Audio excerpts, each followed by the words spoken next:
Grizzlies fans know it's the team that gives you the edge. Big River Steel does too. And much like the Grizzlies have recruited legendary talent, we want you to be part of our team. Are you ready to be part of something legendary? Then visit www.bigriversteel.com. That's www.bigriversteel.com.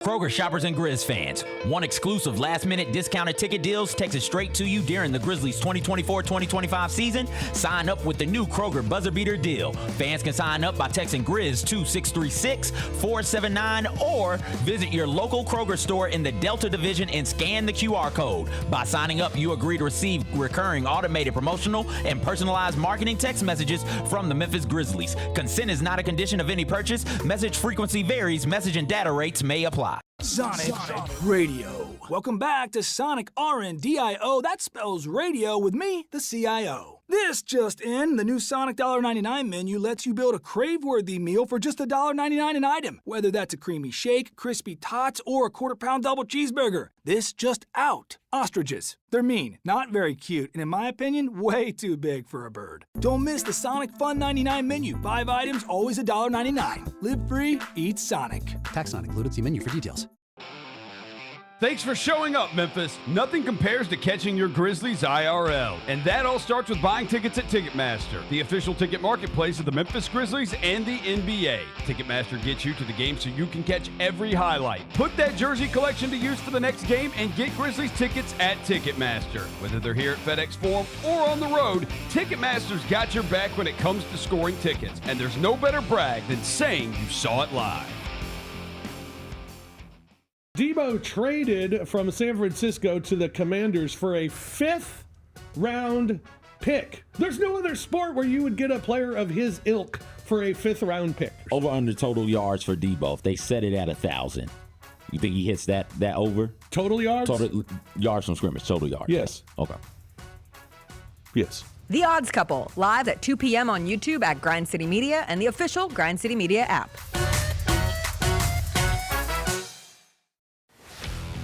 Let's face it, there's a lot of trash talk in basketball, but the great teams let their performance do the talking.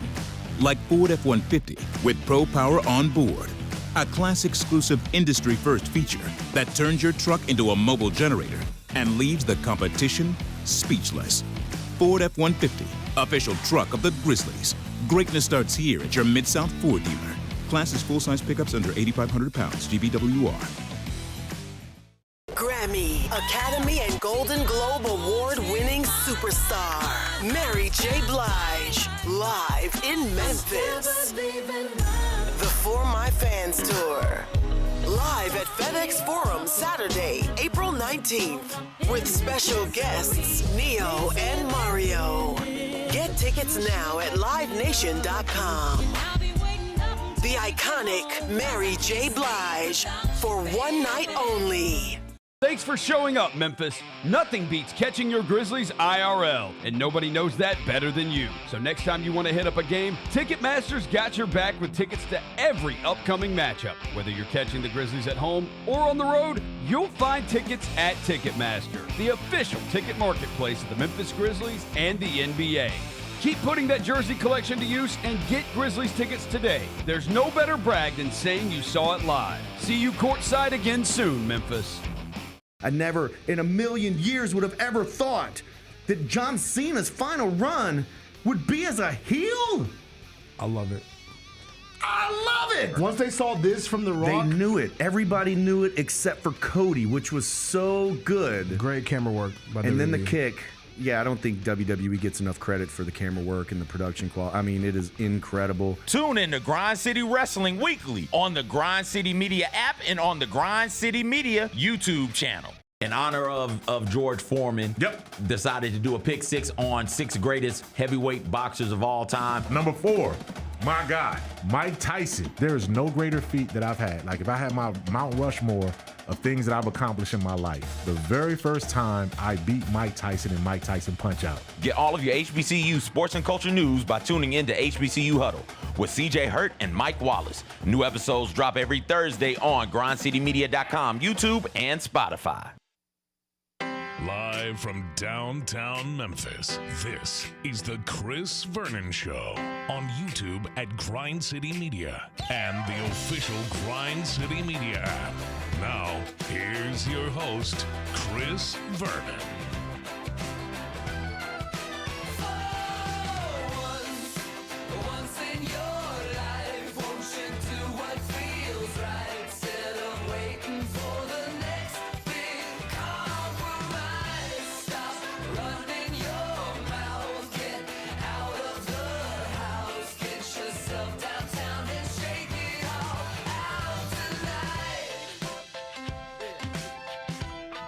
Here we go. It's noon on GrindCityMedia.com. It's Chris Vernon Show. Welcome.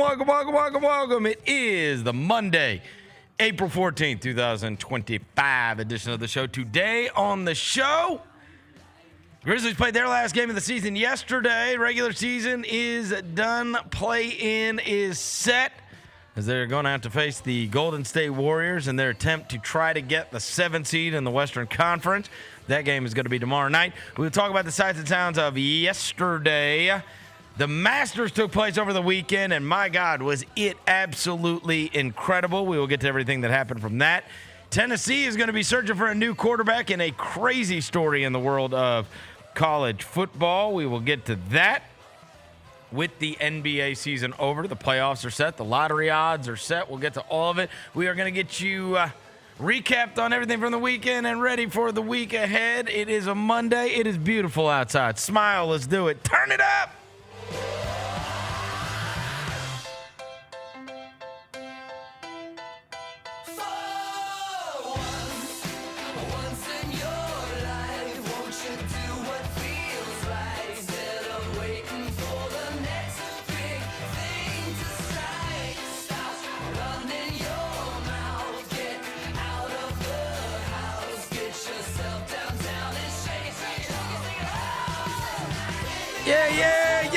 Yeah. Hope everybody's having a good day.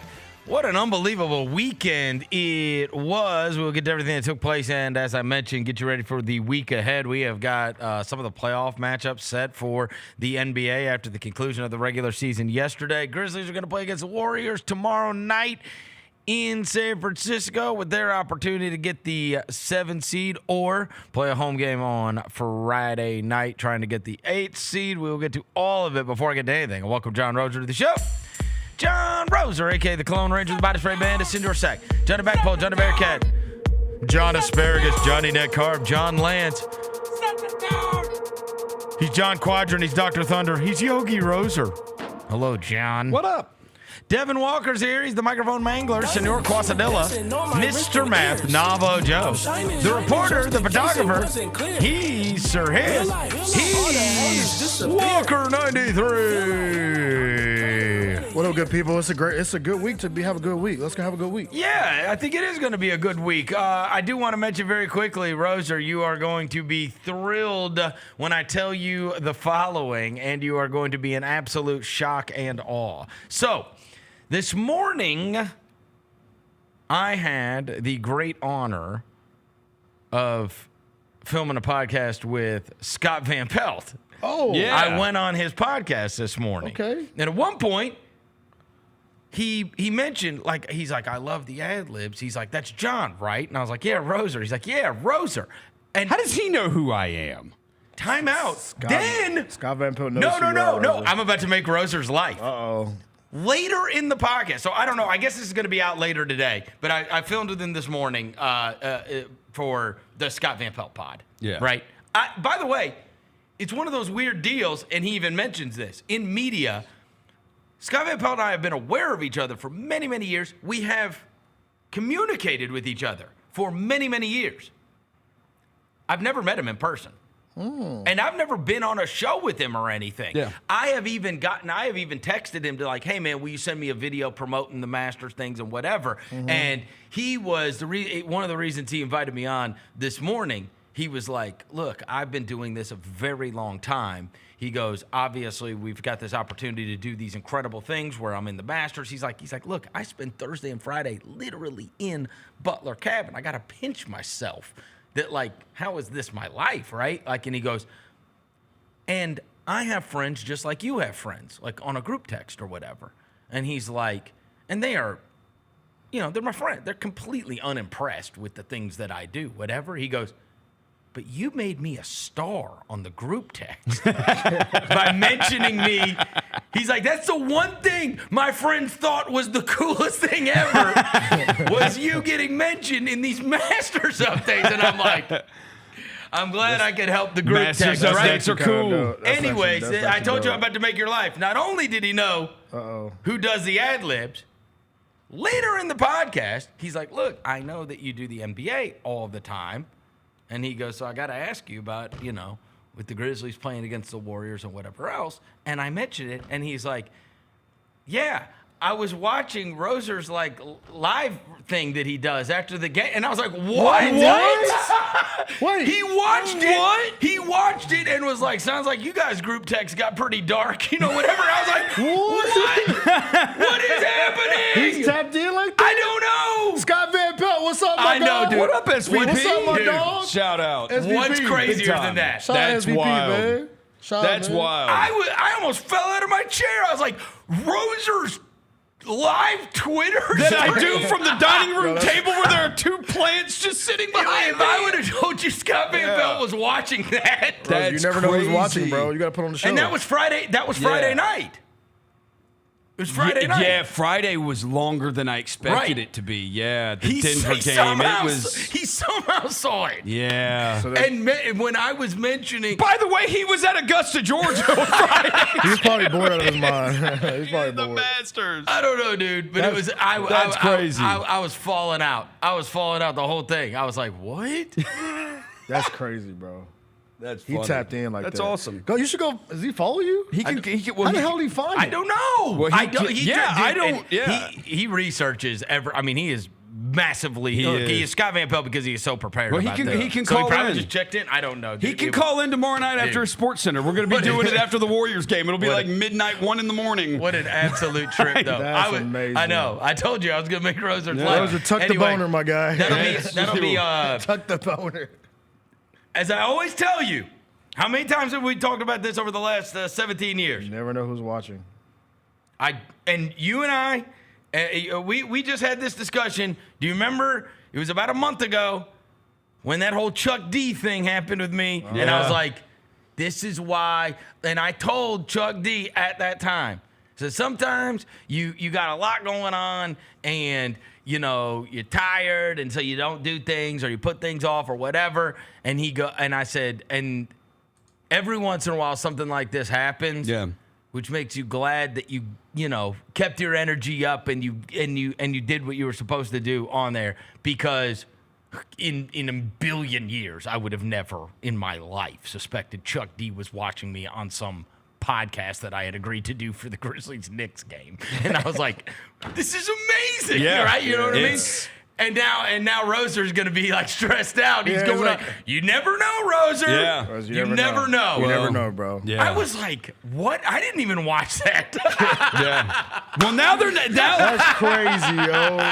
Yeah. That's insane. Now, It's awesome. Yeah, no, Who knew? That is awesome. He can call in Tuesday night. We're going to be doing it. It's like a call in. We're going to be doing it here from the studio. You know what's crazy? When I mentioned, I gave my thoughts on the Grizzlies and the Warriors thing, and I talked about it. I said, look, the last time they played, and obviously we'll get to this here in a little bit. I said, the last time they played, Steph Curry had one of the best performances I've ever seen in my life. The guy had 52 points, and that thing was a close game, and the Grizzlies had a lead in the fourth quarter. Mm-hmm. And that's with him having 52. So don't tell me this can't be done. Yeah. Right? That's how I'm kind of feeling, whatever. And he was like, I know the exact game you're talking about. He goes, he joined us on SportsCenter after the game. And I guess he had mentioned that he was going to try to go for Clay's record. Yeah. Once the he got threes. right, because he had so many. But What, he he had only 12 threes in the game or something like Yeah, that? he only went. We'll talk about the game. He only went 1 for 5 from 3 in the fourth. By the way, Right. We'll talk about it too, but there's one thing that was going to be missing in tomorrow's game that was involved in that game. All right. We'll I get to think it here there's in a second. blessing in disguise. Ha! A blessing in disguise. Roser. An addition by subtraction. Let's go. I love math. You know what? Seems like the perfect time to do 10 things. I love 10 things! Yeah! Well, let's go.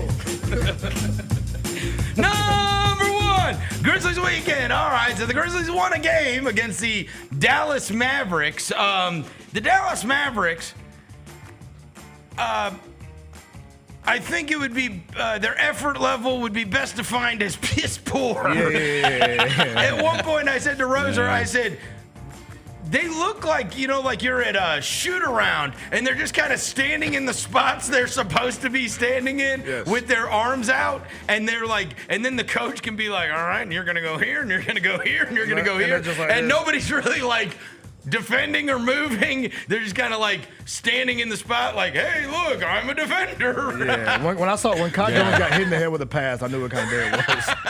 That ball like bounced off his head, and I'm like, yeah, this is the kind of day we're having. And what was wild is in the pregame show, I said to Rob Fisher, I said, you know what this is?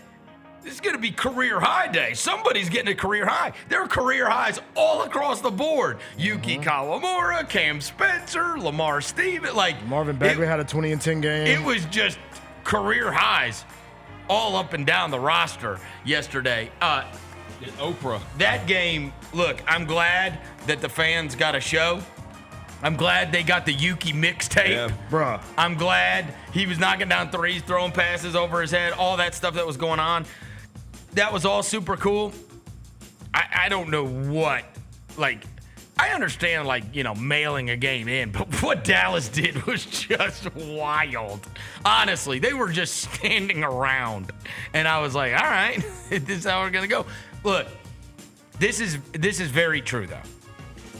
It is good for them to have ended like this with those guys that don't typically get a lot of minutes to be able to get some, not only get some run, but also have some success. See the ball go in the basket, right?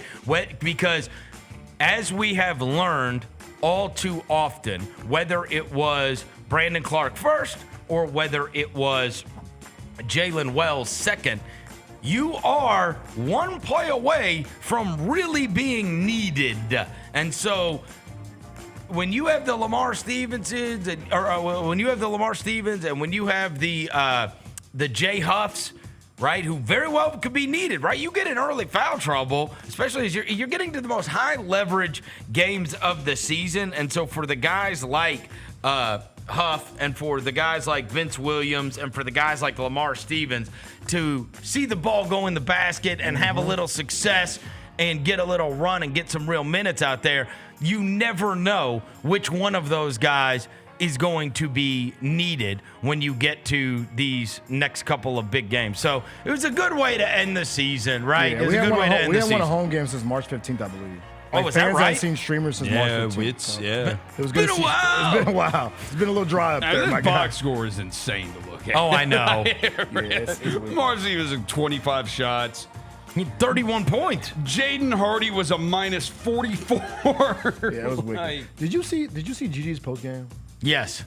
I will say that, like, I saw that clip. Listen to him talk like that. That like kind of like puts everything into perspective for like what happened to him this year. So for those that don't know, Gigi Jackson told the story after the game where he was saying, like, it basically his perspective on things, which is like this second season did not go the way that he wanted it to go, and that he spent a whole lot of time just going, wait till I get back, wait till I get back, wait till I get back. And then I got back and it didn't happen. He's like, and he's like, I'm not like, I don't have a huge problem with mental health, but obviously everything that took place this year took a tremendous toll on me. And then performing the way I performed, right? And this is certainly part of growing up. This is one of the things that I've talked to you guys in the past about. Like, this is the other side of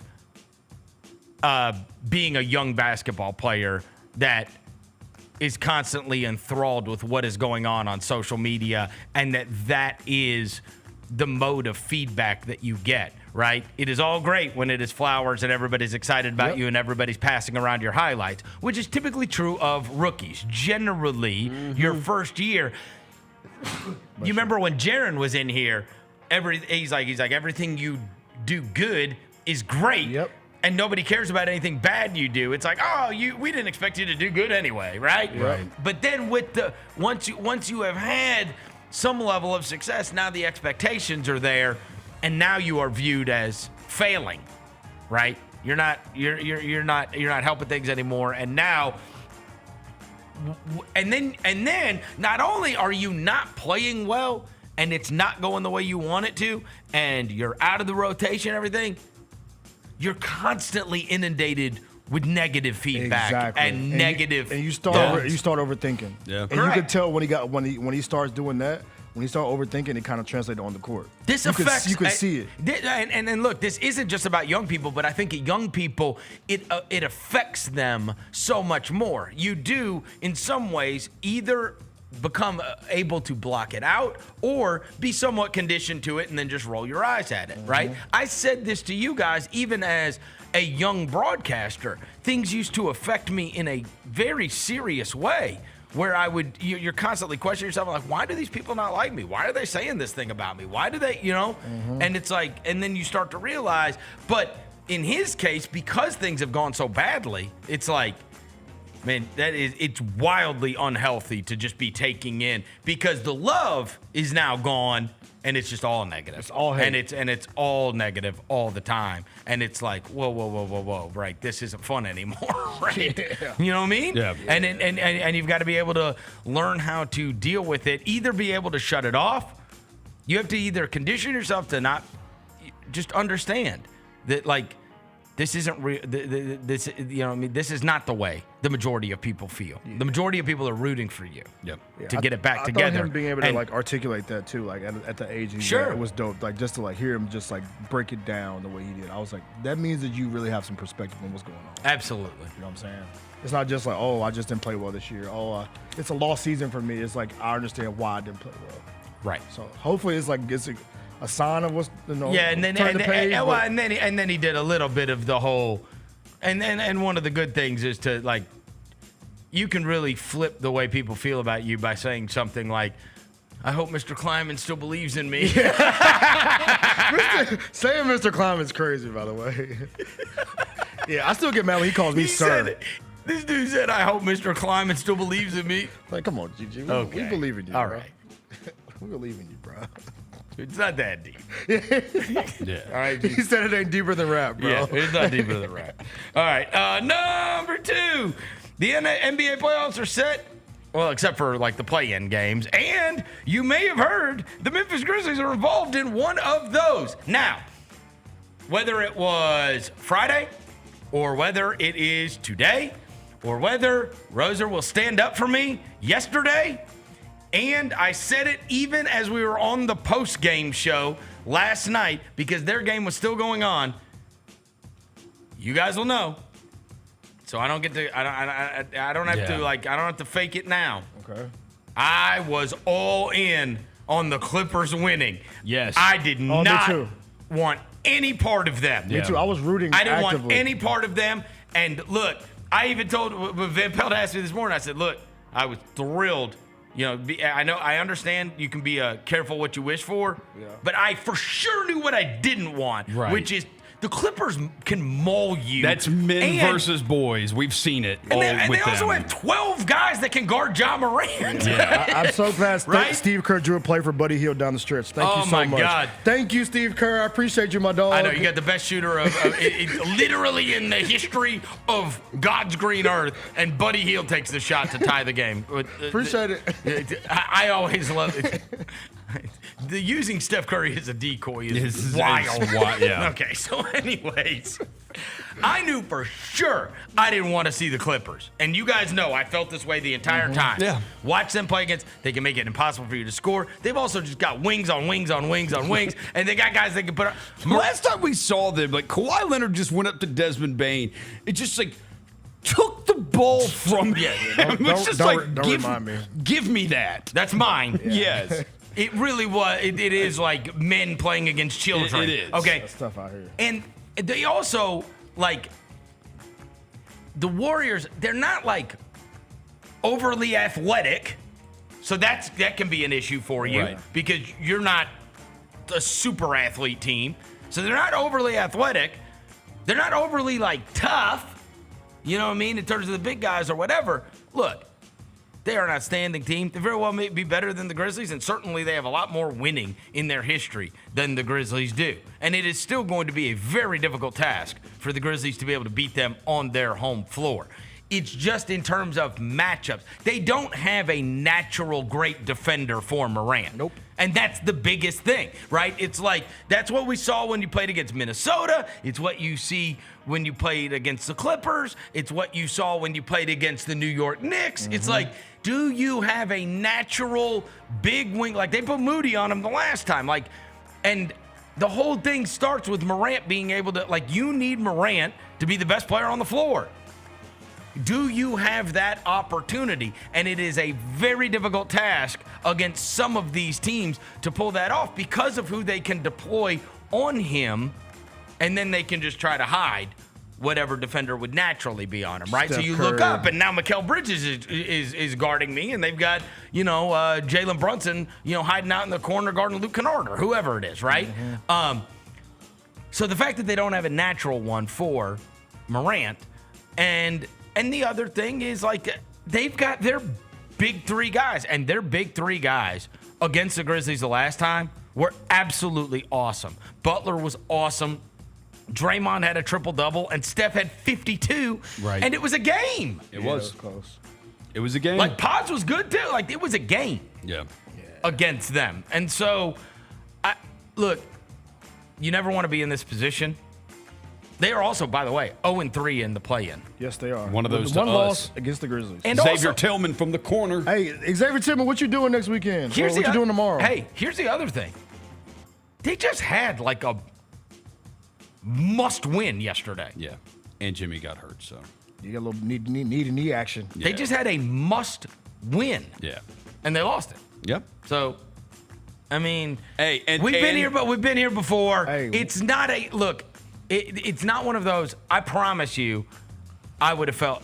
You guys know. I mean, I told you I would have felt terrible about a Clippers matchup. I'd have been getting ready for Friday night. You've got a fighting chance in that game because I just watched those two teams play. I just watched it. Mm-hmm. And one guy had 52, the other guy had 27, and the other guy had a triple-double. And you were in it. You still had a chance. There's a couple things. There's due theory. We have not won a game in the state of California all year. We have not. They We have do. not. You got to be due to win one of them. Eventually. The big thing is Morant, dude. You have a chance to be the best player on the floor in that game in a way that you do not against a lot of teams. And against the Warriors, think about this. When we beat them, you know what was the biggest factor? 12. When we lost to them, the biggest factor, 12 got hurt. Right. So, go for 40, bro. Let's hope. Yep. You've got a chance against that. The Fray, land the bay with Hay, You Grizz will on not five. you're not going to be favored in the game for sure. Yeah. But you have a chance. I think Scotty also guarding Curry more is better than we had Jalen Wells. And the Wells thing was He got lit up. He got lit up. And Scotty got physical. You've got to get physical with Curry. You can't just try to shuffle side to side with him. If he's just doing this, just flapping around, running. You can't just shuffle side to side with Curry. He's going to kill you. You've got to get up and bump him. I mean, I talked about this on this show. I talked about this on the Mismatch. That was one of the greatest games I've ever seen a player play. He was so awesome. It was nuclear. Shots were just, gosh. Yeah, bro. It was crazy. He went federal, bro. For sure. He went federal. It was right. There's nothing like that in sports still. When he goes like that, it's Look, Jaren, eat your Wheaties, stay out of foul trouble. Stay out of. There's another one too. Stay out of foul trouble. We need you out there. You remember. Your size could actually help you. You remember after that game, Draymond Green got up there in his post-game press conference. He said, "I'm disappointed in my Spartan brethren." The fact you know better. You know better than that. You know better. I think they won in his minutes. They did. They did win in Jaren's Jaren's minutes. They won his minutes. Their minutes.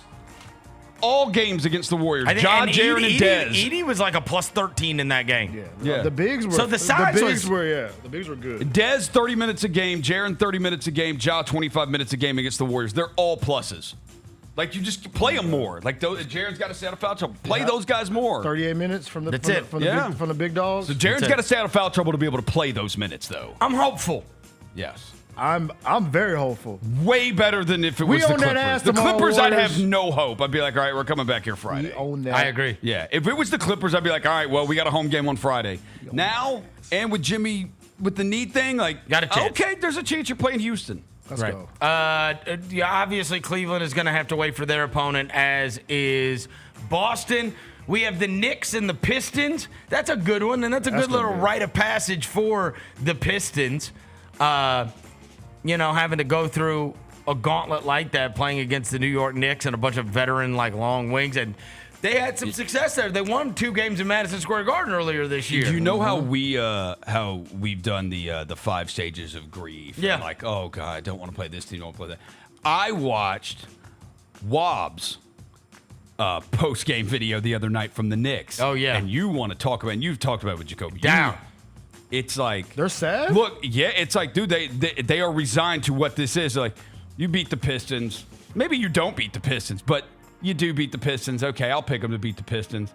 Because they know they're feeding into the Celtics. We're feeding into the Celtics, and the Celtics are going to beat us in 4 to 5 games. And it's not the same as last year when we're this up-and-coming team. We added Mikal Bridges, we added Karl Anthony Towns, and we can't beat anybody good. Yes, right. And it's like, okay. Yeah, so they're depressed too. Knicks Pistons, I think, could actually be fun. Pacers Bucks is amazing. Yeah. Yes. Right. They still have some get back smoke on from last year during the and when Halliburton was doing all this, and like you could see that one getting testy. The Pacers and obviously have been really good. Lately. Yeah. Well, and so have the Bucks. Yeah, Bucks have won 8 in a row. 8 in a row. Them and Pat Connaughton had a career high 40-something. Hit 43 yesterday. Who is it? Them and the Clippers, I think, ended on 8-game win streaks. Yeah. Pat Connaughton dropped 43. Oklahoma City and Houston are going to have to wait for their opponents. Lakers Timberwolves is great. That's a good one. I love really that. good. Because look, the Timberwolves do have wing defenders, right? Like they've got McDaniels and they've got Ant. Yeah. And they've got Nall. And they also have some big guys, which is the one little soft underbelly of that Lakers thing. Nas Reed could be right, or they're going to play good. If he could sit on KD and LeBron in back-to-back years, bro, they're going to play Gobert off the court. Oh, that's right. Think about that. He sent KD home to the crib. Yeah. He sent Braun to the crib. Well, and the other thing is the Timberwolves, they are one of these teams, much like the Clippers, infinitely better these last 15 to 20 games than they had been throughout the regular season. So if you are to be fooled, like I told you, they had the second best offense in the last 15 games of the year. Like if you were to, sometimes you can get fooled by the full season record. They are performing at a much higher level than their full season record indicates, right? The Grizzlies are performing at a much lower level than their full season record indicates. That's why we are the desired opponent for everyone, right? Like typically, if you have this kind of a record, and I would say the Warriors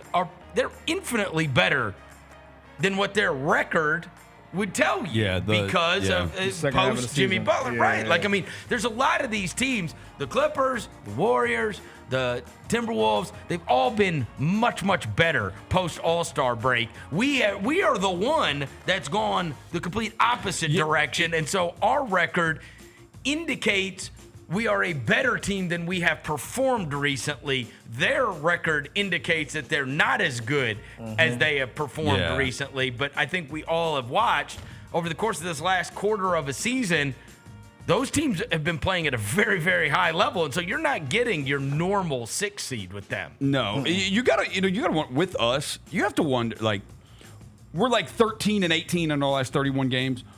What if we were 13 and 18 in our first 31 games and then ended the season playing how we did at the beginning of the year? Well, because a lot of it was dictated by schedule. Yeah, the schedule. The front part of our schedule was soft, and we racked up a ton of wins. Good bakery. But the second part of our schedule was the hardest schedule in the NBA. Yeah, it was brutal. And we played like it. It was. Look, Lakers Timberwolves is going to be a fun watch. They'll play Gobert off the court. Clippers Nuggets. Nuggets better watch out, brother. Yeah, they're finna go to the crib. They're finna be at the crib. Well, and then that one feeds into Oklahoma City.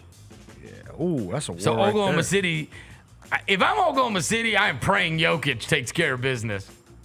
Yeah. I don't want to face that You Clippers. don't want to face the Clippers. No, because the Clippers are an older version of your friggin' 50 wings. And they've got the wings to get OGs. physical with And SGA Zubats. and Zubats that can deal with Hartenstein and Chet. Not like They're old wings. They're old Kawhi wings. can cancel out SGA. And they're going to physical. Yeah. It's the biggest question. And you got Van Gundy and Ty Lue drawing up crap. The Clippers, it's can Kawhi stay healthy? We've seen the guy play 2 to 3 playoff games every year, and then he's done for the rest of the playoffs, and they lose. If he does stay healthy, we're going to be talking about Kawhi. He's been fine he's so going to far. have the emergence, and the Clippers will be in the West Finals because they'll beat the Thunder. I don't care about them. Yep. Number 3, the Masters. Well, look, the Masters updates. I am super thankful to all of you that were so kind about the Masters updates. Passed them along over the weekend. We got tons of amazing feedback from that, and it got passed around a lot. And then the tournament takes place, and after the first day, and Rory had those 2 double bogeys and shot 72, it didn't look like it was going to be his to win. And yet then by the time we fast forward to yesterday, it was all set up for Rory versus Bryson. And it's crazy how at the conclusion of it, there was very little talk about what happened with Rory and Bryson, because Bryson just barfed all over himself and played poorly all day. Horrible. Whereas Rory, he cheated death 1,000 times in this deal. It was the craziest way to win. It was almost like, and his reaction at the end was the reaction of almost utter relief, right? That, it's so razor thin, right? When it comes down to a pitch or it comes down to a putt, that it's like every narrative thing changes depending on. I swear to God, if he would have missed that putt after Rose missed the birdie putt in the playoff, it would have been the absolute. I can't fathom, because he already missed a 5-footer that could have lost him the Masters, that sent the thing to a playoff. And man, Jim Nantz was laying it on thick, and then it has to go to the playoff, and it's hey, this is why Nantz is the GOAT. If you think I'm out of store, I haven't even used my dad only had money for 1 token and 30 balls. You just wait. Oh, man. In Hollywood, Ireland. And his mom, who worked here, and his dad, who worked 100 hours a week. And Rory wanted to hit more balls, and he said, look, did you hear this? Were you watching this? I was on the air. That's a crazy story, though, bro. No. Dribble, off the rim. No. This is all leading up to on 18. And I'm like, bro, after Nantz lays this one out there, you have to freaking make this putt. You have to. And then he didn't. But anyway, he had already used the quarter story, the token story. Yeah. The dad works 100 hours a week. The mom, works until, she has to, till her hands are, are not in good shape. And it's like the calluses. And the calluses of her hands. And it's whoa. And it's like, Rory, I only have 1 token. Stop. I only have 1 token for the ball machine. And so he put the token in, and he got 30 balls. And he said, son, I want you to hit every ball like it's to win the Masters. It's like, okay, come on, bro. Okay, are we doing this? Yeah. And then he goes up and misses the putt. I was like, oh, shit. Poor guy. No. Oh, you already used the token story. Yeah, what you gonna have to bounce back, bro? A young boy in Hollywood, or Hollywood Golf Club or whatever it was in Northern Ireland. His caddy, who he met at the age of 7 on the putting green on the golf course. And it was like, bro, we are getting it all. And this dude, look, on 7, when he hit it through the trees, Rosa and I were watching, and I was like, bro, 100 times out of 100, I'm hitting a branch on that. Yeah, right. And if he would have hit a friggin' branch, the whole world is like, what are you doing? Then he lays up on the par 5, and he's got 50 feet every different direction, and he dunks it in the water. Then even My guy was choking, bro. Then on 17, hits the shot of all shots, birdies it, 1 shot lead, goes into 18, powers a drive. No nerves. Just bam. Now he's got another wedge, and he hits it in the damn bunker. Yep. It's like, whoa, dude, like, are you really going to do this? Like, you've got the lead. All you have to do is get on the green here. And then friggin' Nance is like, this bunker shot. Basically, he says it's 9 out of 10. It's 9 out of 10 that you get up and down from this bunker for a par. Yeah. And Rory hits it out of the bunker to 5 feet and then misses the 5 foot. Dang, bro. I'm like, Yeah. and so it was so weird because at the end of it, they said, Van Pelt said, when we were talking this morning, he said the only roar close to that he can remember was 19 when Tiger won. And Yeah. but that's the level. He finally broke through. But that's the level of roar. Yeah. And it's like, how many times do we talk about this, right? You're the guy that can't get it done until you get it done. Until you get it done. Right? I mean, Nike And made this a was whole his ad time. about it. Shout out to Nike, I man. bet winning him winning the Masters again will be a lot easier than it was the first time. Well- he had 5, 6, 7, 8. He parred. That was a 4-hole stretch that he Right. parred. Dude, the rest of that Was a round mess. was just roller. all over the place. An absolute roller coaster, but it made for Yeah. great TV. It did. I will say the photos I saw, like the photo of the image of I guess it was 18. 18. When everybody's kind of standing there, standing up, no Yep. phones, just watching the tournament. I thought that was super dope, bro. When Yes. he Like- after the playoff hole, when he fell to his knees, it was All the emotions. You earned it, bro. Yeah, man. You know what I mean? Because he has dealt with it for 10 years. Yes. I don't know if you saw, did you see his press conference? No. He started off the press conference and he sat down and he was like, before we get started here, I just have a question for you guys. What are we going to talk about next year? Because it's been 10 years. Is he gonna do it? Is this the... Yeah. Because he hasn't won a major in that, you know what I mean? Like, Yeah. he hasn't been able to get it done. He's been one of the 5 best golfers in the world for every year, and he hadn't won a major in 10 I know years, Rory and he McIlroy. hadn't won the Masters at all.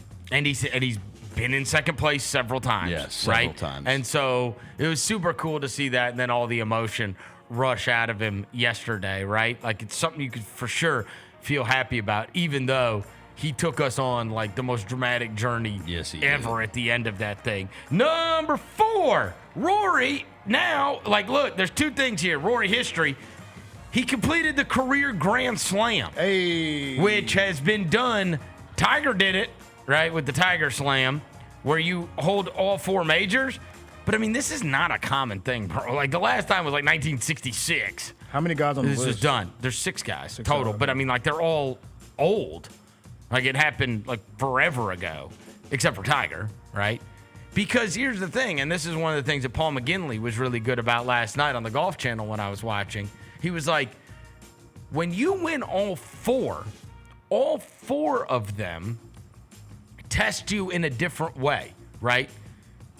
Like, some guys are made for this kind of golf, some guys are made for this kind of golf, some guys are made for this kind of golf. But if you can win all 4, you have completed, it's almost like the Infinity Stone, right? Like, it is, you have passed every test as a professional golfer, right? To prove your greatness. Because you just don't win all 4 of these events, right? Like, somebody's gonna, like, there's some guys that, like, obviously they were better off for the Masters. There's some guys that were better off for the British Open. There's some guys that were better off for the U.S. Open and that kind of golf, or the PGA Championship. But he has completed all 4. And then the other thing is this. So not only did he complete the career Grand Slam by winning yesterday, because the Masters was the last of the 4, also, the next event, the next major, is at Quail Hollow in North Carolina. He's won like 4 or 5 times there. Sheesh. Like, that's his spot. Yeah. So immediately it all turned to, bro, could he win the Grand Slam this year? Like, literally the next major is Rory's place. Yeah. The other thing is, they didn't, Justin Rose kind of came out of nowhere yesterday. Bryson DeChambeau threw up all over himself in that final round. And I was listening to somebody this morning, which I had totally forgotten about, and they were like, Scotty has not been that Scotty that, like, was like Tiger Woods-esque since the surgery. So that was interesting, right? I forgot. You remember he had gotten, he had like a cooking accident, and then he got surgery or whatever. And though he hasn't, like, Because you watched him this weekend, and that was not the Scotty Scheffler that we have been used to, right? No. Like, he has just been, like, way better than everybody. Yes. And so it's going to be fun now to watch this thing play out. And being that the next major is a place where this guy has had, like, maybe his most success. Dude, what if like the floodgates just opened? Yeah. Like, it did feel like one of those where it's like, I finally got this done. Now we can just get to winning. Yeah. Because you can't imagine like the pressure. The pressure is. I mean, at some point. I mean, he even said, and this is why he is like as self-aware as anybody we have. You know, he doubled one yesterday. Yes. He said in his press conference, I watched the whole press conference. He was like, I was so nervous. Really? Yeah. It's like and he was like, but it was almost like after I doubled one, then the nerves were like, it calmed me down. Weirdly. Then how do you explain the rest of the round? I know. Which was all over the place. Was that the equivalent? He plays like an absolute maniac. Yeah. It just doesn't. Dude, no one has ever won the Masters with 4 double bogeys. Nobody. Good Lord. Nobody. Is that the equivalent to you think of like Chris Paul winning a championship? Like if you would have put it into like basketball terms. Well, no, because he's actually won before. Okay. So like a Masters, he had finally get over the big hump. Like when you put it in the basketball. No, it's like a tennis. It's like a tennis player. A tennis player trying to do the Grand Slam. There's always remember wasn't there's it Federer? That one that it was like Federer, you can't get. Wasn't it Federer or was it Pete Sampras? Like could never play on clay or something. Like the French Open, like always was the one where it's like that's the hard one to win. Nemesis. Yeah, playing on clay. Yeah. Well, and the other thing is Rory's had chances before. Yeah. And then just not gotten it done, and it's like.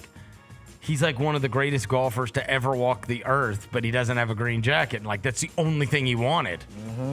So to watch it all pour out yesterday, and now who knows? You know what's crazy? They posted yesterday. They were like, most majors, like of the current guys, and they posted he's 35.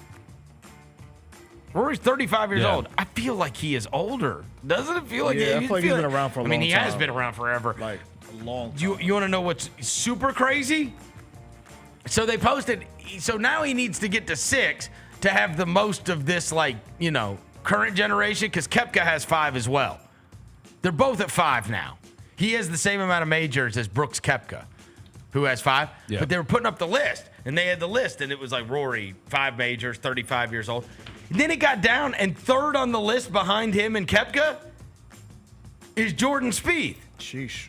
Dude, Jordan, it said on the, now again, I didn't go check this. On the screen, it said most majors under 40 or whatever it was, right? And it was like Rory McIlroy, 5. Brooks Koepka, 5. Jordan Spieth. And then it said 31. I was like, he's 31? He's only 31 years old? Wait. That's what it said. Jordan Spieth's only 31 years old? Wow. I'm like, he's not going to be Rory's age for 4 more years. Like, that's the new. I feel like I've known about him for a long time. That would be the greatest redemption. Okay, he won Masters in 2015. He just got all his stuff done young. Yeah, that's probably what it is. Is he 31 years old? 31 years old, yeah. He won the Masters in 2015, so that's what, 10 years ago? But think about this. He is 4 years younger than Rory is right now. Yeah, that's cool. Like, that would be an amazing redemption story. If we ever look up and Spieth, got it back together. Yeah. I mean, and did it at age 35. He got a lot of time to do it. He does. He got 4 more. I was like, when they put that up, I was like, what? He's 31. He was the first male golfer since Jack Nicklaus in 1963 to win 3 majors before his 24th birthday. So he did all of his stuff young. Yeah. All of it. All of his winning was when that he was is so super crazy, young. though, to think about it. When you I don't think of Rory and Spieth having that great of a difference between their ages. Yeah. But it said he's 35 and Spieth is 31. I was like, he's 31. You got 4 more years till he's Rory's age? That's a graduating class right there. By the way, Pete Sampras never won the French Open. Is that the one? He never even made it to the finals. Wow. His semifinals in '96 was the best he ever did at the French Open. So it would be like if Rory did all of this and then never won the Masters. It just never got it. Yeah, but he got it. Number 5. All right, so I have a crazy story for you guys. Let's go. I will say, on Saturday morning, beautiful morning, I was headed out to the golf course. I was going to go play with some guys. A couple Tennessee fans as well. Oh, Lord. I want to hear what they think about Nico. Oh, this is about Nico. Okay. Yeah. Buddy, Number 5 is Nico. So you guys, I can't remember which one of you sent it to me, and that's when I was in my car on the way out there. Yeah. That they were done. On Friday, we talked about this because it had just happened where he didn't show up to practice. And I did the story on Friday, and I told you guys at that very moment, I said, bro, you better have all the locker room to be able to pull this off, right? Because otherwise, they're all just going to be like, F this guy. Like, what are you talking about? Like, we're all out here in the sun. We're all practicing for the spring game, and, like, you're holding out for, like, you better be the most beloved guy on campus if you're going to pull this. Turns out he was not. That's how they made it kick rocks. Turns out he was not the most beloved guy on campus. So anyways, you guys sent it to me that Tennessee told him to kick rocks.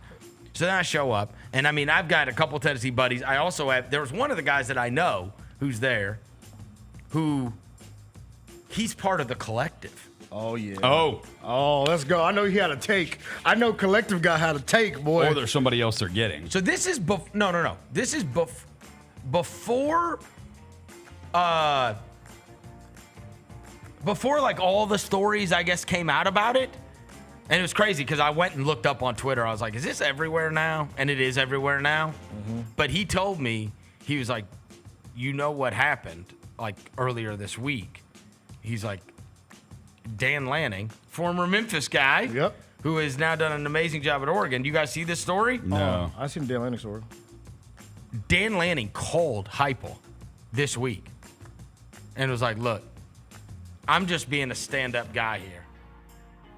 They're shopping your dude around. Oh, snap. Because they called us.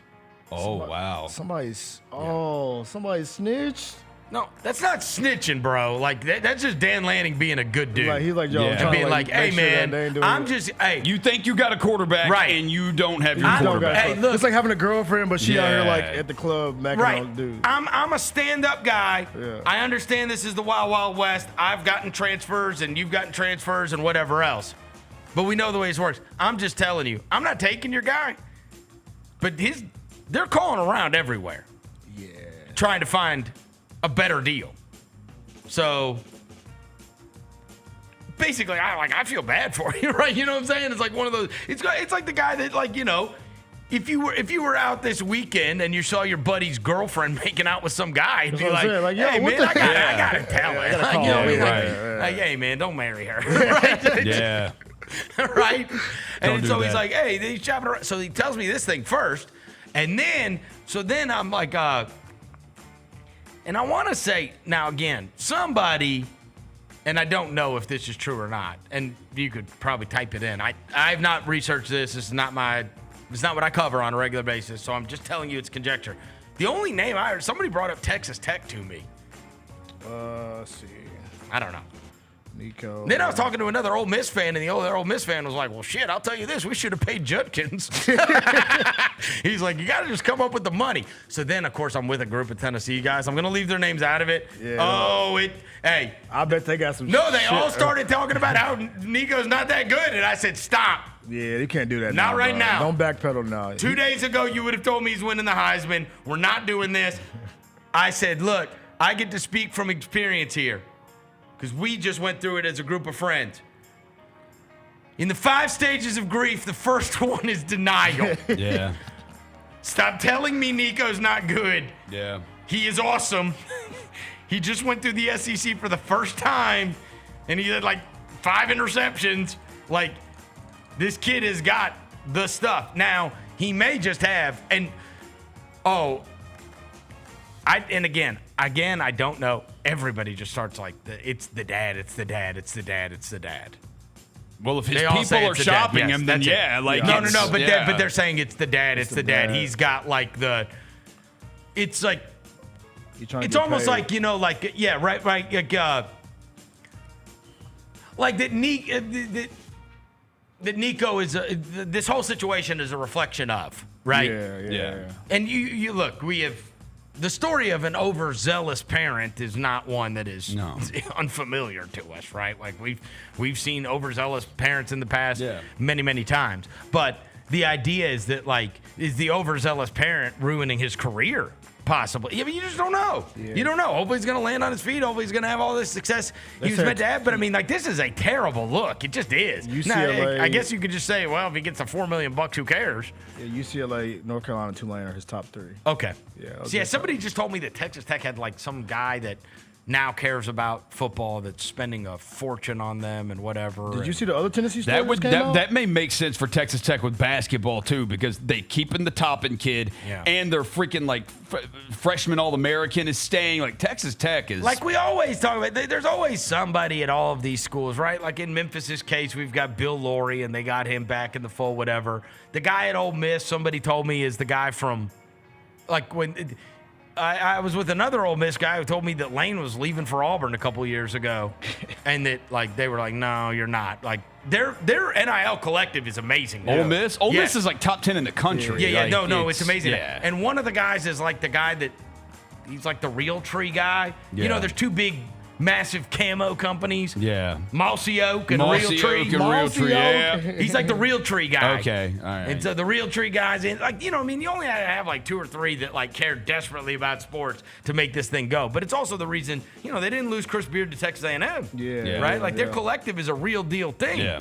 And it was funny when we were talking about the Nico. I was talking about the Nico thing with an Ole Miss guy, and he was like, "Look, I'll tell you this: we probably would have played for the national championship if we would have kept Judkins. Like we were running back away. Yeah. In the end, we should have just paid the money. Just paid him. Yeah. He's like, Tennessee may look back at this and just be like, dude, we should have just paid the money. Yeah. So Right? you We look up and Nico's in freaking right. The story just came out probably a couple hours ago. It was a guy from 24 Sports, Josh Pate, said that Nico and other Tennessee players threatened to hold out of the playoffs unless they were paid more NIL money. I saw that. Yeah, it said it was happening last December during the playoffs with this kid included, but not just this kid. They were trying to get more money from Tennessee and other playoff teams before the playoffs. They were trying to leverage their playoff participation, saying we got paid for 12 games. You're going to have to pay us for You know extra what? games. You know what it makes me wonder? It makes me wonder if that defensive end, because you remember like Josh Sweat. Oh, No.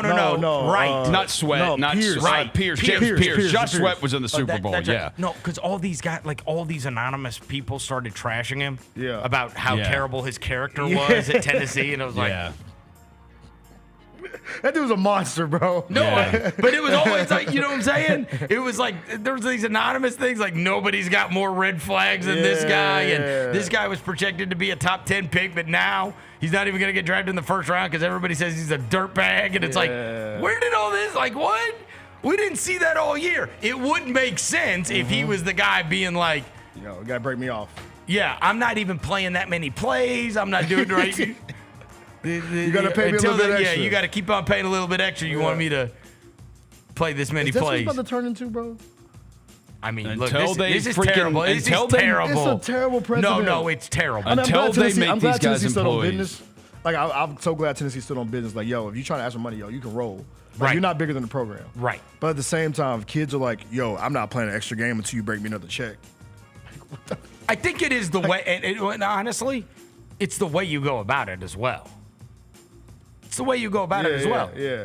But look, you played a dirty game by paying him a fortune to get him on campus in the first place. Like you set that precedent, right? It's almost like, you know, look, if I went home today and told my daughter, hey, no more iPad. Be like, what? Like you spent the last 6 years letting me look at the iPad anytime I want to. Like, no, sorry. No, we're done. We're done. And that's what I'm saying. Like, your whole relationship began with you giving him a fortune. Right. So that's the precedent you set. Yeah. You made the big. You didn't do some big recruiting thing. Like you paid him more than everybody else to get him there in the first place. So now, for you to just expect that he's going to be cool with it, right? And when he looks around and like, obviously, you would like him to be cool with it and not go, what the hell? I'm better than Carson Beck, and Carson Beck just got this, right? He is not better than Carson Beck. You don't think He is not better than Carson. What has he done that's better than Carson All right, Beck? I am going to bet you, if you want to bet me right now, we're gonna make a bet right now. you name the price. April 14th, Roser. Name the price that he will be drafted 3 rounds. Oh no, well that's fair. Ahead I'm of just telling Carson you Beck. no. I'm not talking about the NFL How about draft. 5 rounds? I'm not even telling you that. No. I'm just saying he was not better than Carson Beck He last year. is better than Carson but Beck. he was not last year. Okay. He was not. He is better than Carson Beck. I don't think Carson Beck's that good either, but he was better last year than Nico was. He is better than Carson Beck. He sucks. Nico will be in the NFL. Carson Beck will be playing for the Showboats. Okay? That's tough. He might be playing for the Showboats. He might. They 0-3. They can't win a game, by the I way. was So just stop. saying Carson Beck was better Eliminated than from Nico playoff last year. contention. He was. Nico was not good last year. He wasn't. He had 19 touchdowns and 5 picks. Why don't you go look at his SEC games, dude? He did was run out of bounds, horrible bro. in They the played in the conference, college man. football playoff. And it was not because of him, man. It was not. Just Come on, John Vol. It Stop. was not He because doesn't make of mistakes. him. Look, that was a great first year He through the might SEC. be awesome. He might be. I know what I saw. He might be. I know what I saw. But you did not watch Tennessee and SEC play and go, that Nico kid's awesome. You never did that. Again, I think he's going to be awesome. That's fair. This is his first That's time fair. through. This is But his first he time through. was not good Carson last Beck's year. in the SEC a couple times. He still can't figure out who to throw the ball to. Look, Joe Burrow didn't look so hot the first time through I'm the SEC. so either. glad you brought that up. Go look at Joe Burrow's SEC numbers his first year and compare him to Nico's. Joe Burrow. Go look at him.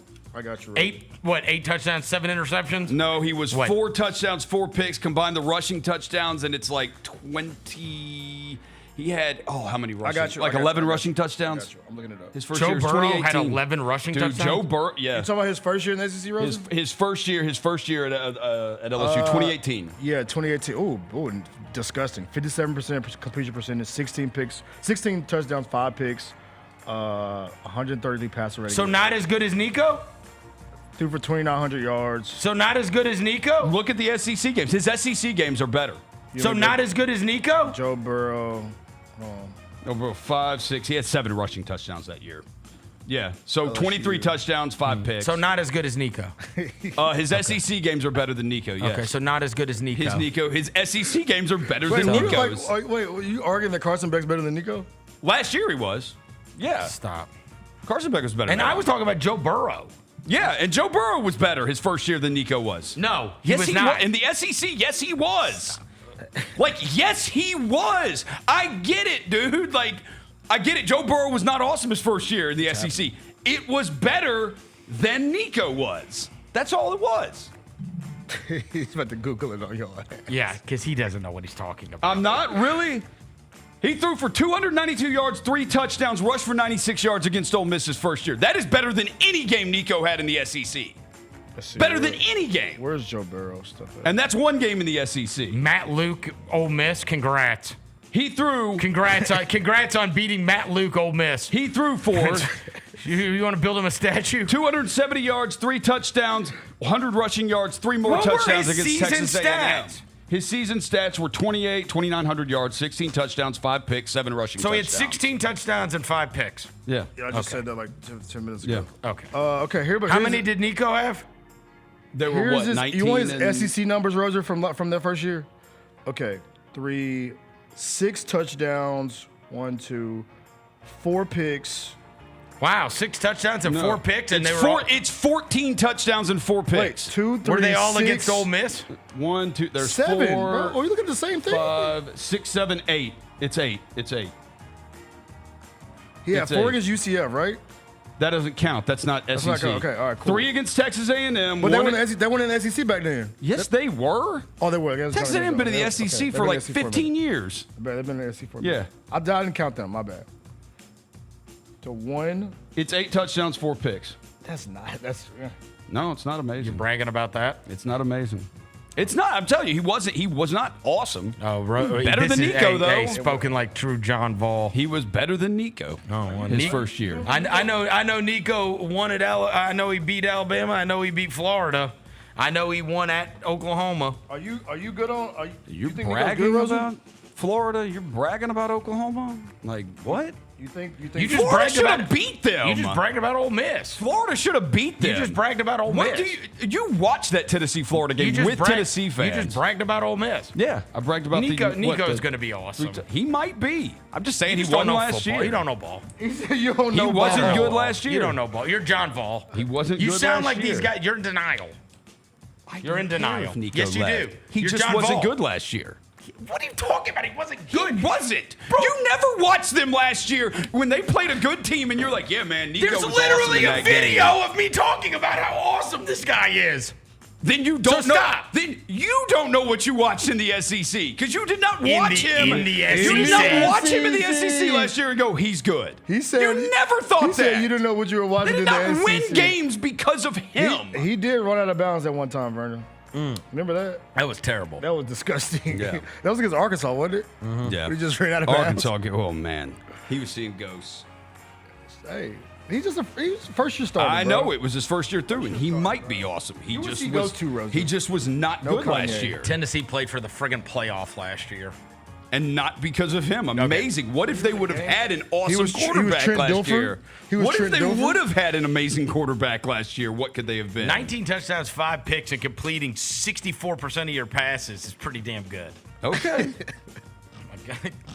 What we have, like 5 against UT Chattanooga? Part of the job is to not make mistakes, Okay. right?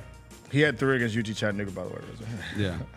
He had 3 against UT Chattanooga. Yeah, 4 against UTEP, so that's 7 of them. There's 7 of your Roger there's just 7 wants to of stay them. invited to his Tennessee parties I know, so they right? could sit around and talk about I how don't get Nico invited wasn't to- that good. I don't get invited to Tennessee He's parties. on these but Tennessee he group wasn't- texts with his Tennessee friends, Yeah. and they all talked about how he wasn't good in SEC play. Whatever, They were like, hey, whatever you got to tell yourself to be a hater. Whatever you got to tell yourself. A hater? Because you know I'm He right. played for the college football playoff. You know I am right. He was not that good last year. Okay, all right. hey, look, bro. We're going to see what happens this year when he play at Tulane.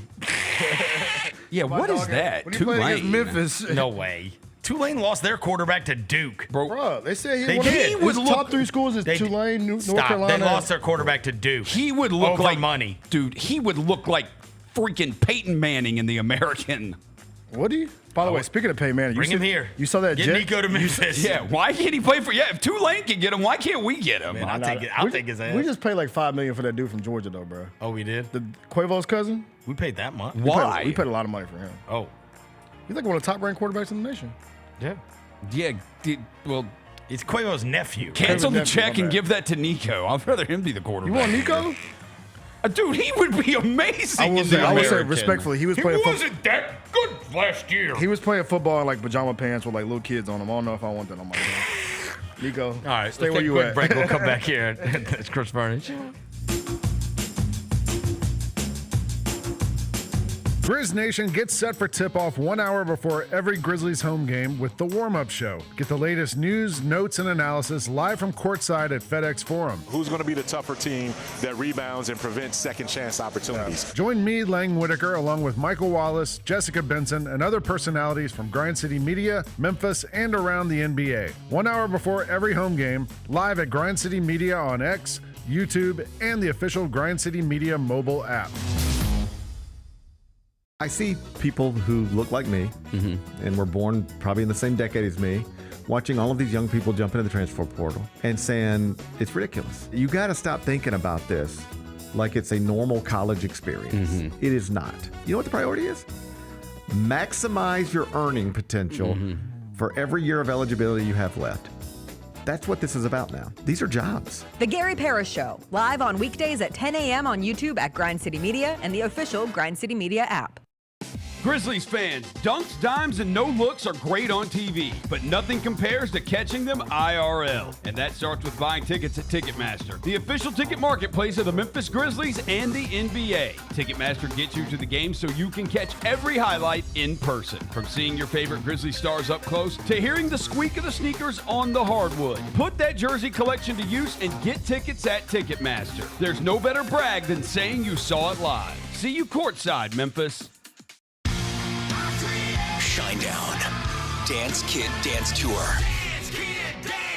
Live in Memphis. FedEx Forum, Saturday, August 30th.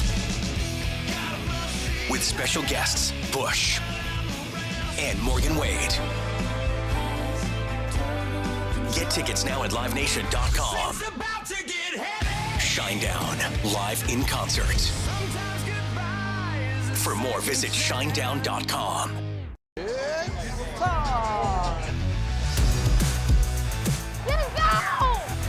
Bain drives. Oh, yeah. Close. He hits and the Grizzlies have the lead. Yeah!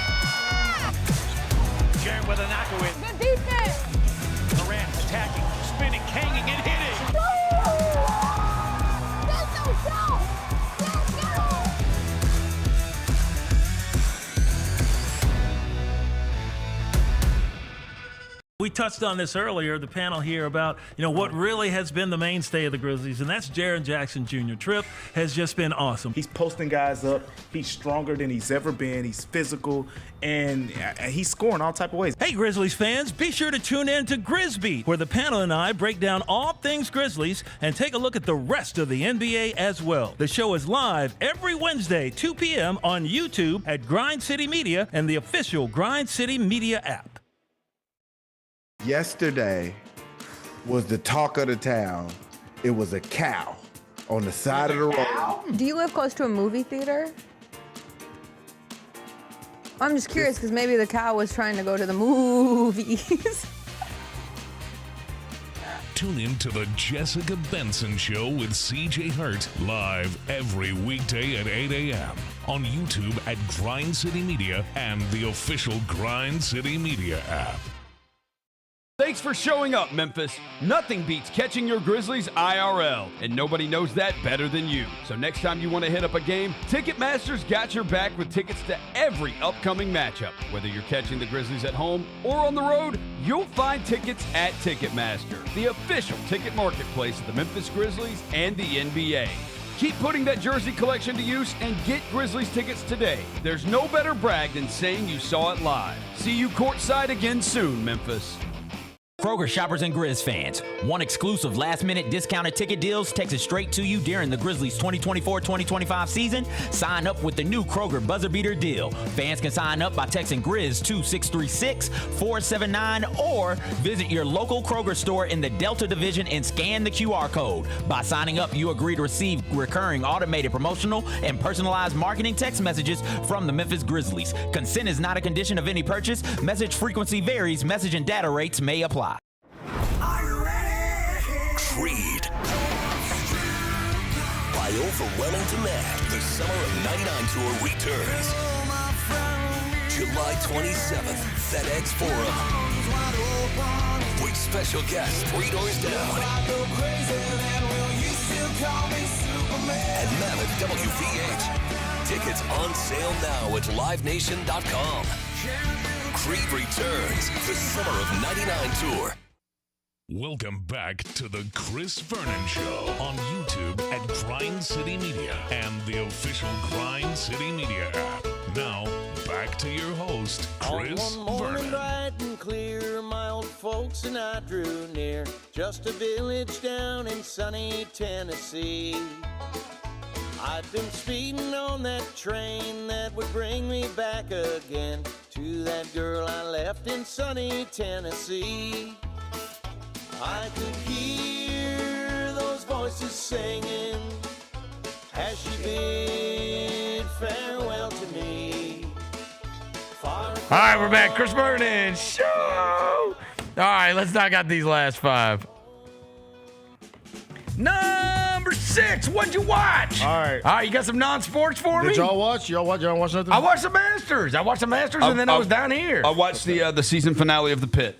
Oh, The Pitt. Yeah. Watch season finale. It's the 15th episode of season finale. Season 2 will premiere January 2026, and it's going to take place over a 4th of July weekend. The only thing I watched the Masters, and then I watched that Live at the Masters show on the Golf Channel when the Masters wasn't on. Like, so I love watching those guys talk about golf.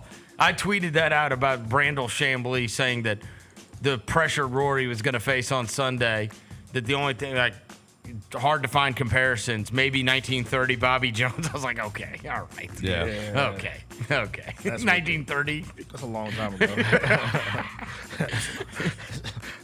Which you found out by telegram, the pressure that he was under. All right, go ahead. So I don't know if y'all saw this, but I don't know if y'all even familiar with this. You know about the Pop the Balloon video? Oh, yeah, I know. They were going mad viral for a long time? Yeah. Well, the lady that was hosting those videos got picked up by Netflix.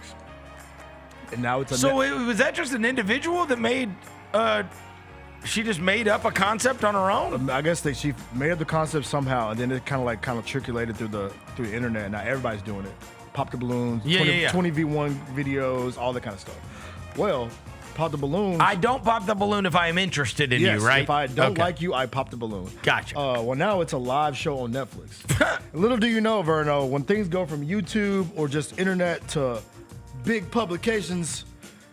I just say this may be the gentrification of the Pop the Balloon. Oh. I watch half an episode. It's terrible. Of Pop the Balloon Live, Verno. I had to turn that shit off. They ruined it. They ruined it. Netflix ruined the Pop the Balloon challenge, bro. Really? The girls they got on there were like bottle girls from LA and like I'm a content creator. One girl was like, I rap. I'm like, okay, shut the hell up. It was like So this is when suits get involved. Exactly. Hey, this is going viral. Let's make it a show. Yeah. And then they ruined it. Yeah, they made it horrible. Like it was like that's annoying. The raw feel of pause of it at first, like it made like random people from so and so. It made it funny, right? Yeah. It made Aaron the plumber, but you might not be familiar with, made him famous. Right. The turtle looking dude that was talking about I don't like her because she don't look like she ain't got no money. Yeah. It made him famous because it was hilarious. Just a random dude who was a plumber. And now they're just bringing on reality TV stars. I thought the funniest one that comes on my feed is the one where Charleston White did it. Oh, he's wild. He's talking about the chick's knees or whatever. He's wild. Look at Charleston White's Look at crazy. your knees. Yeah, he is crazy. Yeah, he out of pocket. But yeah, but he's a good guy to get on those. No, yeah, for sure. He no filter. No filter. But yeah, they gentrified it. I'm glad the lady that created it though, she got a little bag from it. Happy for her. But she sold out and they ruined her show. They ruined her show. That's because like they got her like making jokes and like it's like nah, bro. Like it's not. It doesn't feel authentic anymore. It don't feel authentic. Yeah, that's suits getting involved. Yeah, so I give a thumbs down. Pop the Balloon Live. I got through one episode. I was eating my Dixie Queen last night, and I was like, yeah, I'm turning this off. What's your Dixie Queen order? Come on, Interested bruh. in this? Come on, bro. I haven't had Dixie Queen in years. You haven't had Dixie Queen in years? I said they're everywhere now, though. Oh, bro, they're amazing. 10-piece, honey hot wings, cooked to look on the soft side, because they like to crunch them joints at Dixie Queen. You if you don't ask them. How long does it take to get an order of wings from Dixie Queen? About 20 minutes. Actually, that's cap. 15 minutes. Really? Yeah. Isn't that supposed to be fast food? I go through the drive-through. Nah, but I gotta take their time, bro. So you gotta go through you go through the drive-through. Yeah, 10-piece. Oh, Memphis is the capital of pull up. Yeah, pull up. But like I thought, the reason I'm driving through is so I don't have to pull. Like, what are we doing Every here? time I go to Dixie, where they tell me to pull up. I did that at Crystal a couple weeks ago, and they were like, "Can you pull around?" I was Hey, like, Crystals? I was like, I'm the only one here. Dude, one night after this is here, This is the Lakers game. I'll make my confession to the priest. My confession. Here's my confession. One night after another one of our disgusting losses, I can't remember who, I was like, to hell with it. And I stopped at Taco Bell on Union. Bro, they made me pull around to the other side like I was getting back in line. And I was like, what are we doing? Hey, and there were 3 cars. They were like, pull up around. Yeah. And there's like a line of cars waiting. I'm like, what are we doing here? Yeah. And then some dude just like came out with this bag and handed it to me. I was like, is this mine? Or are you sure this is mine? Yeah. Yeah. Just gave you some Mine was after the Lakers game. He just gave me a bag of Taco Bell. You have no idea. Thank you. I don't think they even kept up with who ordered what. Nah. They probably took it by hand. Yeah. Right now, orders by hand. Mine was after the Lakers game. I was like, screw this. Yes. I was like, I'm going to Crystal's. Chick-fil-A is the only one that doesn't make you pull up. Nah, No. they get you right. They got it. They got you right. But no, 10-piece, honey hot, cooked a little on the soft side. Seasoned fries, because the seasoned fries are elite. You gotta go seasoned Then fries. you gotta get the blue Kool-Aid with it. blue Kool-Aid. Blue Kool-Aid. Oh, you feel great. I thought Dixie Queen was known for like their ice cream. I mean, no, it would make me feel horrible. No, it would not. Yes. The state of mind I was in yesterday, it would have made you feel great. I feel wonderful. Shout out to Dixie Queen. And look, the key, I think you could have eaten anything. The key with Dixie Queen is you got to be able to see the grease on the bag. If you see the grease on the bag, you know you're in there. Like the Five Guys. Yeah, if you see that grease at the bottom. Five Guys. Wow. Yeah. That Five Guys bag, buddy. Diabetes. I mean, I can't even believe it doesn't break. Heart failure. Yeah. Number 2. WNBA Draft is tonight. Hey. Oh, I'm sorry. Number 7. What am I doing? Number 7. Number 7. So Paige Beckers is going to go number 1 overall. That's like a foregone conclusion. This is like Cooper Flagg or something, right? Yeah. Paige Beckers is going to go number 1 overall, and it is the Dallas Wings that will have the number 1 pick in the draft, and they will get Paige Beckers. Number 2 on the mock draft is Dominique Malanga from France. No idea who she is. We get international players involved in the WNBA now? Yeah, but she's like the female Wemby, bro. They call her like Victoria Wembanyama, bro. And then the Washington Mystics have the 3rd pick, and that is Kiki Irifin, they're saying, from USC. Washington has the 3rd and 4th picks in the draft. It says they have the 4th pick too, and they're taking Sonia Citron, from Notre Dame. Yeah, because you know Lana Who Del do they think they are? The Oklahoma City Thunder? I know. Lana Del Don retired. Huh? You know Lana Del Don? Remember her? did. Yeah. In Delaware, she retired. So they need players. So they got the 3rd and 4th pick. Then the 5th pick is the Golden State Valkyries. Yeah, the new franchise. Are they so they have not played yet? No, they're a new franchise. And they only get the 5th pick? Yeah, that's lame, huh? You should get the 1st pick, eh? Anisha Morrow from LSU. That's female Wemby right there, boy. This is her? No, you see the dunk? Look at the She's spin. 6'6". She spun and dunked, bro. That looks different. They're calling her female Wemby, bro. Malanga. Okay. All right. All right. Is there anybody else I know in this? Haley Van Lith.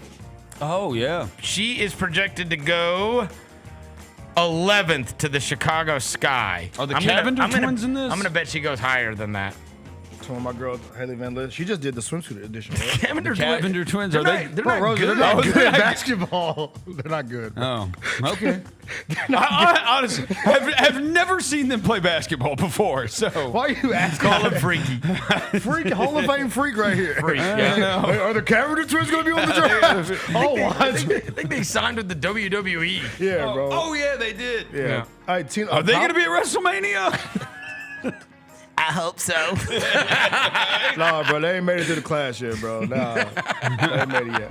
But nah. Kodak Black Boys. I hope so. Yeah. But wherever my girl Haley Van Lith go, I'm getting a jersey. That's all I got to say. Haley Van Lith. Wherever she goes, I'm getting me a Haley Van Lith jersey. Well, she is projected to go to the Chicago Sky. That's what Angel Reese. With the 11th pick. Angel Reese. Oh, wow. And that would team her up with Angel Reese? Mm-hmm.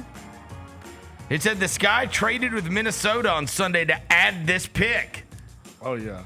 So that Van Lith could join Angel Reese, possibly, her teammate from LSU. Shout out my girl, Haley. Van Lith could also be an understudy to one of the best point guards in WNBA history, Courtney Vandersloot. Oh, yeah, Vandersloot, she can hoop. She went back to Chicago this year.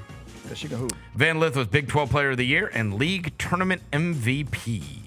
Right. By the way, did you know that Haley Van Lith is dating my guy, the balding man himself, Jalen Suggs? She is? You know they're Really? dating? Yeah. I did not know that. Yeah, he was at all her games. Oh. When during the NCAA tournament. So How about that? Yeah. Lucky guy. Number 8.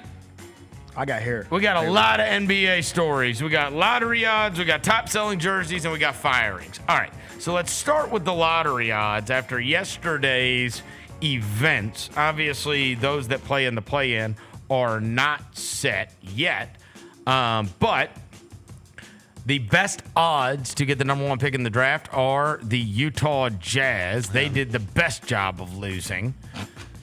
Yes. They are followed by the Washington Wizards, the Charlotte Hornets, the New Orleans Pelicans, and the Philadelphia 76ers.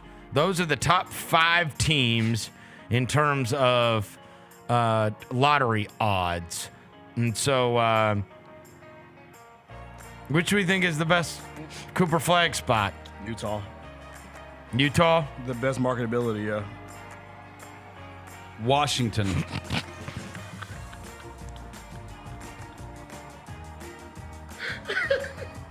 Charlotte's the one that could win quick. Yeah, if you put him and Brandon Miller, Right. LaMelo, Mark Williams. Miller, LaMelo, Flag, Mark Williams. Yeah, I kind of like that. Right? Miles Bridges. Yeah, that's not a bad starting 5. I mean, Philadelphia would be the worst. They do not deserve this. No, they don't. They do not deserve you this. You pay Paul George, bro. You don't. Actually, Toronto would be bad too, because then you know, I mean, you want somebody that's gonna be on TV a bunch. Yeah. Right.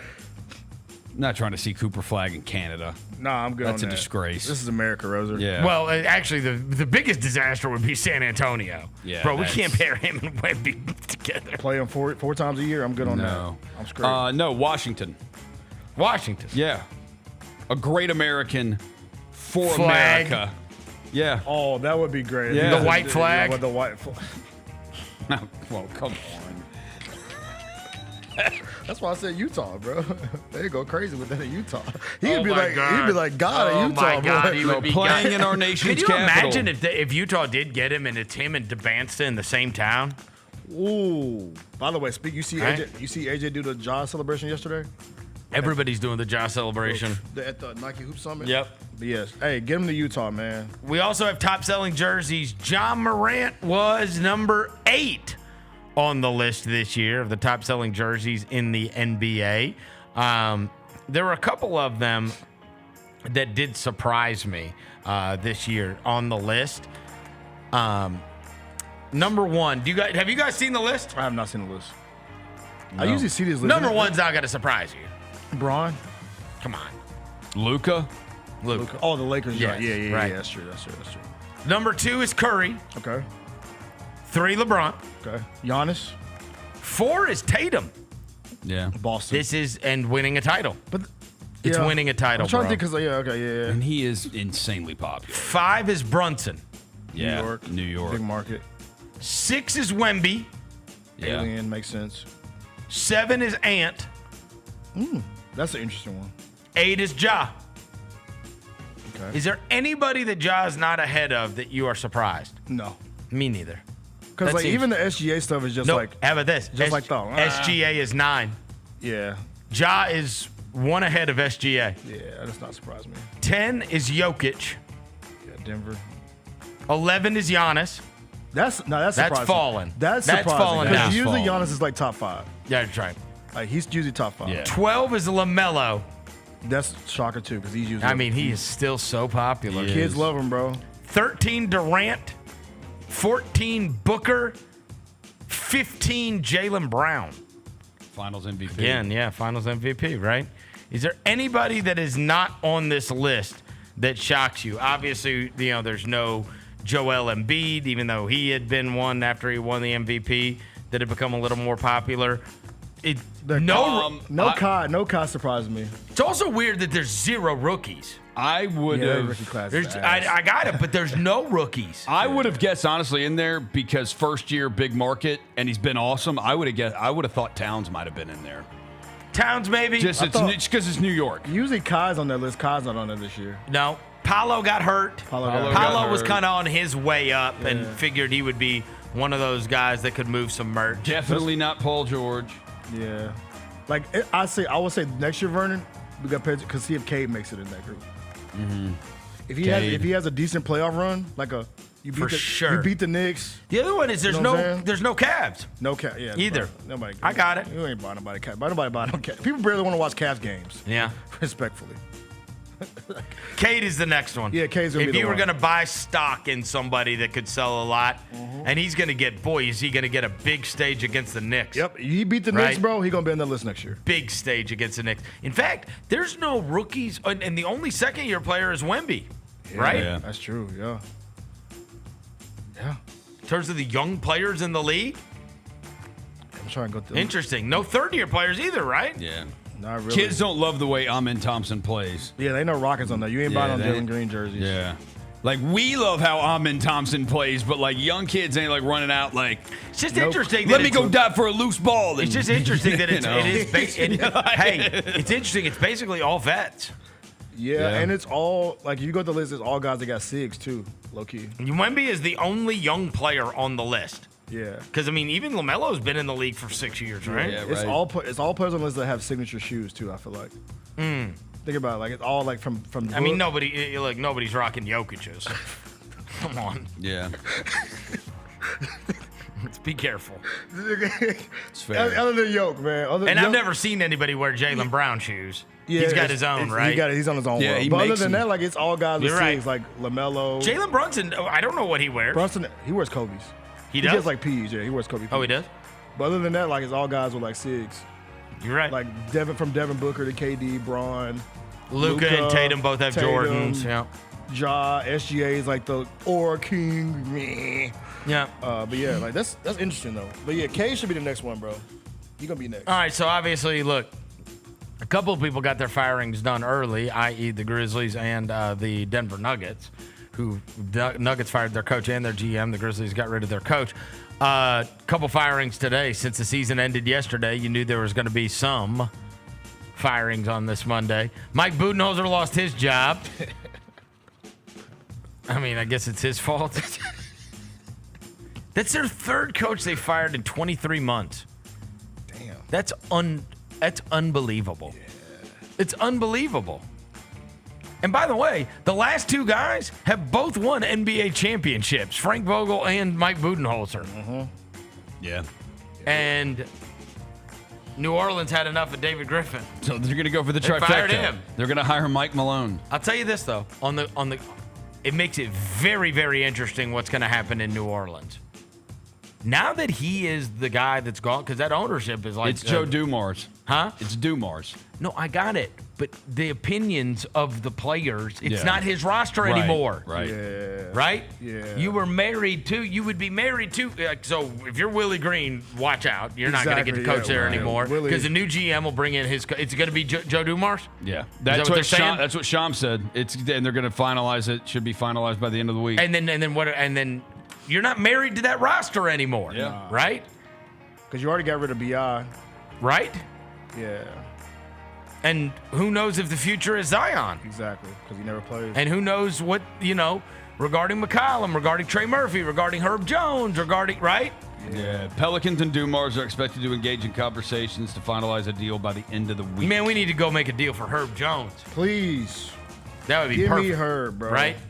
That's exactly the kind of guy that would be perfect for us. We could put like a Smoking on Herb Yeah. t-shirt or something. You know what I mean? And especially you don't know how married, the new guy is never married to the roster. The Zion thing is the most interesting, by far. Yes. Is your future Zion or not? And Joe Dumars might just come in and be like, you know what, man? We need to start over here. Blow that thing up. Stop building around this. Yeah. Like the last guy just got fired trying to build around it for 6 years. Yeah. This is not what we can build around. Mm-hmm. Got to find a better way. It'll be interesting to see the way that plays out. But obviously, that's why that franchise, right, is going to be altered. Is because anytime you bring in new management, they want to be responsible for the roster. So get ready for a big roster and coaching turnover there. This should be an interesting offseason, bro. Really interesting. I got one more story for you. Yep. Jalen, play what I just sent y'all. I sent y'all the most viral plays in the NBA this season. This is number 5, the yoke, one-legged buzzer beater. Yeet. That's number 5? That's number 5. Okay. Yeah, 37 million views. Before Brian, poster on Derek Lively. Shout out to him. Wow. The switcheroo. Number 3, of course, another Laker play. Yeah, that's the Reeves game winner. Yeah. No, that's the Giddey game winner. Yeah. Oh, that was the awesome. half-court joint. That was crazy. Oh, yeah. That's Wow. number 3? Number 3. Number 2, Steph Curry, behind the back, slow-mo, a little lefty, the right joint. Holy That's hell. insane. Come on. Oh, my God. Just wait till you see number 1, though. Oh, my God. That's a beautiful shot, by the way. And the number 1 most viral moment in the NBA? Our boy John Morant. Was it really? 360. Wow. 360, beautiful lay. Wow. Face of the league type beat. It was the number 1 most Number viral one- moment in the NBA? Number 1 most viewed play in the NBA this year, bro. Big 12 360 layup, bro. That's Face of the insane. league type beat. Those are all crazy Those plays, are great. by the way. All of them are wild. Crazy talent in the NBA nowadays. There you go. Number 9. Roser, do you want to do it? I'll wait till Jalen puts it up on the screen so you can do it. Ashton Hardaway coming back to play for Penny Hardaway. Let's go. Ashton Hardaway is back. The son of Penny Hardaway is coming back to the University of Memphis. Parth did a really good job in the Daily Memphian today, or over the weekend, of writing a story about this. And I subscribe and read the Daily Memphian, so you don't have to, because I know you schmoes aren't. The quotes from I actually do. the quotes from Ashton Hardaway were actually really. Oh, really? What did he say? I didn't read it, but I do have a subscription. Okay, I was just checking. He talks about going, and he left, obviously, and he went to St. Mary's. He did not have a lot of success at St. Mary's, but I thought this was super revealing and interesting. Ashton Hardaway, his quotes were, "It was pretty tough, honestly. Nobody's going to want to leave their dad and have that narrative out there because we're pretty close. but I was just at the point where I kind of wanted to create my own journey and make my own footsteps. Instead of having people say that I earned stuff because of my dad, or I only have this position because of my dad. So I went to another program, and I thought it was a good fit for me, where I was trying to find a place and create a role for himself. So this is the age old, right? Like, I'm tired of people saying, like, you know what I mean, I wouldn't be here if it weren't, if my dad weren't the coach. So I went and I transferred to St. Mary's. And he said, and then I brought it up to Dad, Penny Hardaway, and I said, I think I probably was the one that reached out about it first. Obviously, it's my dad. Like, of course he's going to want me back. But the talks were different this time. I was like, okay, now I'm back in the portal. If I were to come back to Memphis, we're going to make this story right. And we're going to show that I've gotten better and that I can make an impact on the team and it can help us win games. It was really genuine. We talked about everything and we agreed and disagreed in the past. And it's all just working out by itself. God's timing is never wrong. So I feel like right now is the perfect time. Everything's just coming together. I just feel it's all about to unfold. And he talks about how he wants this to be a great story, right? Like he went to St. Mary's, now he's coming back and he's a different person and all he wants to do is show. And like I've told you guys in the past, right? Like I want to win and I want to win with Penny Hardaway. It would be friggin' awesome if his kid could be good and contribute. It would make it that much more cool. I think an underrated part of this too is this probably is costing you nothing. Right. Which is big. Especially it's a roster spot that's not costing you in any. Especially when your best player might be $3 million. Right. They're saying PJ Haggerty's going to be $3 million now. Is that right? I mean, the Toppin kid from Texas Tech, who was a second-team All-American, just like Haggerty, got $4 million to go back to Texas Tech, I think, or $3.5, something like that. They posted about his birthday yesterday. Hey, I will say too, one thing about the Ashton thing, it gives us somebody to root for. You know what I'm saying? Yeah. It gives we talked it's another familiar face. Yeah, we talked about not having a connection to any of the roster. Like we know of Ashton. Like, oh, trust me, I cross my fingers every day. They're going to give Dane Danger another year somehow. He's trying to get it. He is trying to get it. Please give Dane. That would be my favorite. That would be Dane. Oh, dude, I would be if they gave Dane Danger an extra year.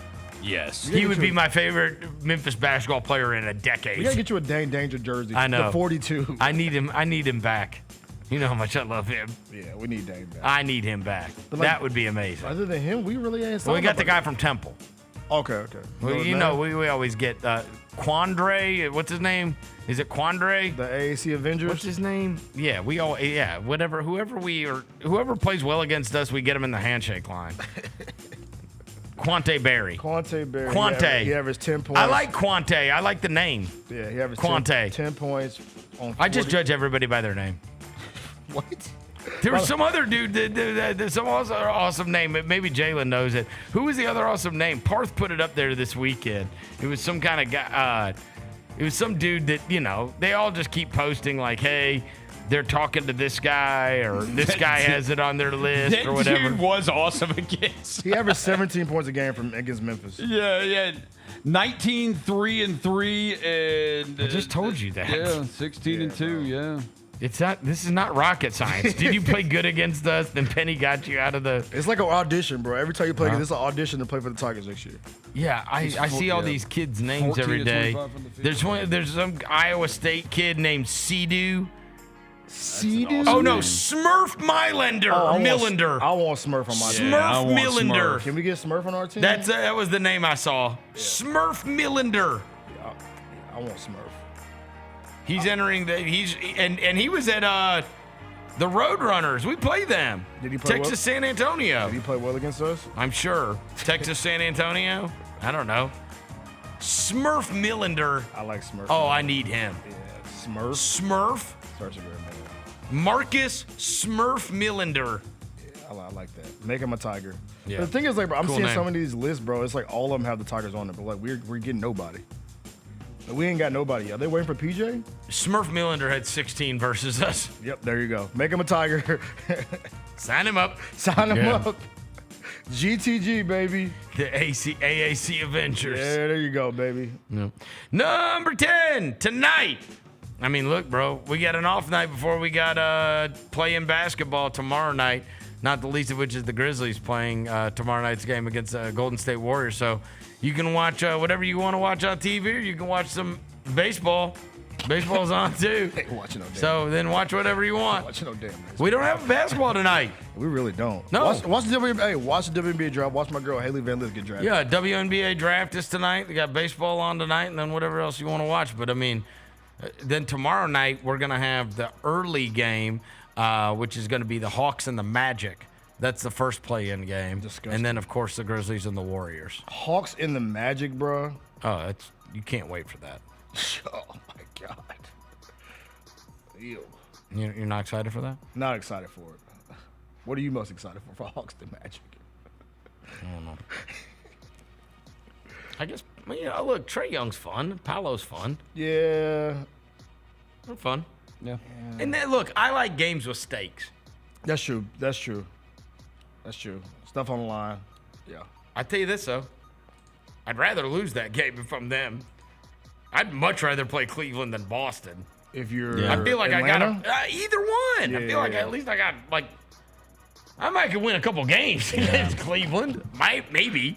I'll probably get stomped anyway, but I mean, I'm for sure not. I have no chance versus Boston. No, you can win one game against Boston because they always take off the one game. But You said you have no chance. I mean, it's very us when it comes to winning tomorrow night is everything because Houston, you could have a series. Yeah. Oklahoma City, I don't want. I don't want that smoke. I don't want no that. chance. I don't want to watch it. Yeah, didn't have their fan base like going at us again. I'm good on that, bro. I don't need Girth Brooks in my mentions. He been quiet for a little bit. Girth Brooks.